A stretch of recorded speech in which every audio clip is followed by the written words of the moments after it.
আমরা আমাদের বাসাবাড়িতে বিভিন্ন ধরনের ডিভাইস ব্যবহার করি, যেমন television, fridge, mobile phone, laptop.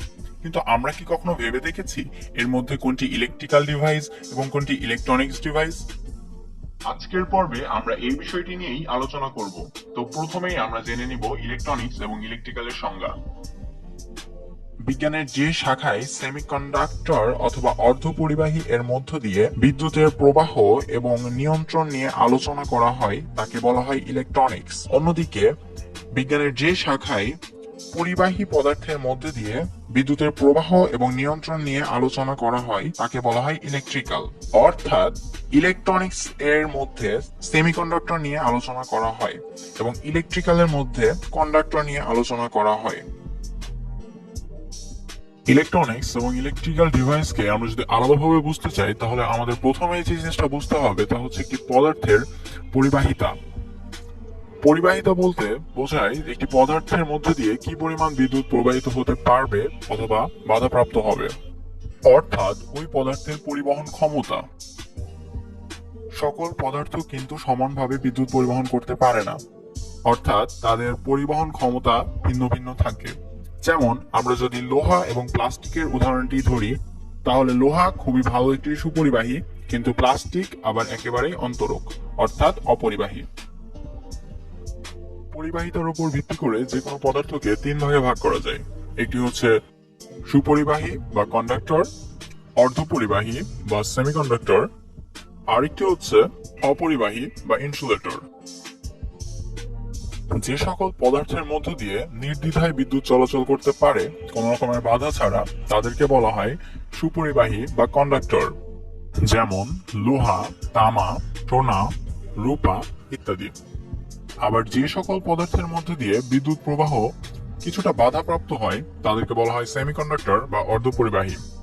যেমন সিলিকন, জার্মেনিয়াম ইত্যাদি ইত্যাদি। সবশেষে আছে অপরিবাহী। অপরিবাহীর মধ্যে দিয়ে কোনো রকমের বিদ্যুৎ প্রবাহিত হতে পারে না, যেমন কাঁচ, প্লাস্টিক, শুকনো কাঠ ইত্যাদি। সুপরিবাহী দিয়ে যেসব ডিভাইস তৈরি করা হয় সেগুলোকে ইলেকট্রিক্যাল ডিভাইস বলা হয়, যেমন ফ্যান, মোটর, হিটার ইত্যাদি। আমরা যদি কখনো একটি ফ্যানকে খুলি, তাহলে আমরা দেখতে পারবো এর মধ্যে তামার তারের তৈরি কয়েল আছে, আর তামা হচ্ছে খুব ভালো একটি পরিবাহী। যেহেতু একটি ফ্যানের মূল অংশ সুপরিবাহী পদার্থ দ্বারা তৈরি, অতএব এটি একটি ইলেকট্রিক্যাল ডিভাইস। আবার অন্যদিকে আমরা যদি কখনো একটি মোবাইলকে খুলি, তাহলে দেখব এর মধ্যে একটি সবুজ রঙের অথবা নীল রঙের পিসিবি বোর্ড থাকে। এই বোর্ডের মধ্যে অনেক ছোট ছোট কম্পোনেন্ট বসানো থাকে। এই কম্পোনেন্টের বেশিরভাগই হচ্ছে সেমিকন্ডাক্টর দিয়ে তৈরি। এই জন্য মোবাইল ফোন অথবা ল্যাপটপ বা আপনার বাসার টিভি এগুলো ইলেকট্রনিক্স ডিভাইস। অর্থাৎ আমরা বুঝতে পারলাম যে যে সকল ডিভাইস সুপরিবাহী পদার্থ দিয়ে তৈরি হয় সেগুলোকে ইলেকট্রিক্যাল ডিভাইস বলা হয়, এবং যে সকল ডিভাইস সেমিকন্ডাক্টর দিয়ে তৈরি হয় সেই সকল ডিভাইসকে ইলেকট্রনিক্স ডিভাইস বলা হয়। আবার এমন অনেক রকমের ডিভাইস আছে যেগুলোর মধ্যে ইলেকট্রিক্যাল এবং ইলেকট্রনিক্স উভয় ব্যবহৃত হয়।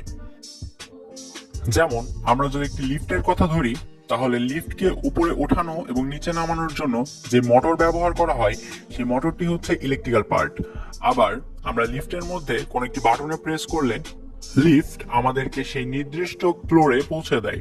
এই কাজটি আবার ইলেকট্রনিক্সের মাধ্যমে করা হয়। অর্থাৎ একটি লিফটে ইলেকট্রিক্যাল এবং ইলেকট্রনিক্স উভয় ব্যবহৃত হয়। আবার ফ্রিজের মধ্যে যে কম্প্রেসর ব্যবহার করা হয় সেটি ইলেকট্রিক্যাল পার্ট, এবং ফ্রিজের মধ্যে যত সেন্সর এবং বিভিন্ন ধরনের লাইট থাকে সেগুলো ইলেকট্রনিক্স পার্ট। আজকের ভিডিও থেকে আমরা জানতে পারলাম ইলেকট্রনিক্স এবং ইলেকট্রিক্যালের সংজ্ঞা, ইলেকট্রিক্যাল এবং ইলেকট্রনিক্স ডিভাইসের মধ্যে পার্থক্য, এবং ইলেকট্রিক্যাল এবং ইলেকট্রনিক্স ডিভাইস কি, পরিবাহী, অপরিবাহী এবং অর্ধপরিবাহী কাকে বলে এবং এদের মধ্যে পার্থক্য।